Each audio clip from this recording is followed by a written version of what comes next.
Hi friends, ఈరోజు ice cream తయారు చేస్తున్నాను చూడండి. బాగా ఇలా మిక్స్ చేసేసేసి తర్వాత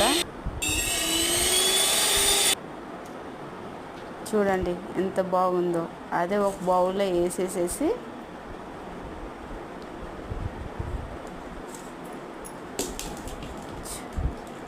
అంత సమానంగా అనేసేసేసి ఇది తర్వాత మిగిలింది మళ్ళీ ఇంకో బాక్స్లో వేసి అంత సమానంగా చేసిన తర్వాత ఇది ఇంకా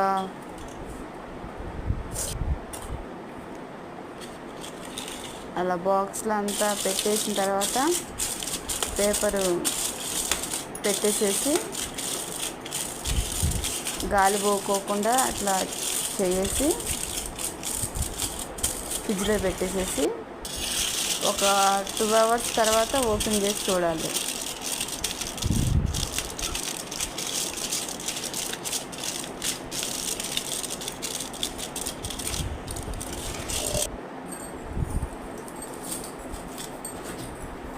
నేను ఫ్రిడ్జ్లో పెట్టేస్తున్నాను.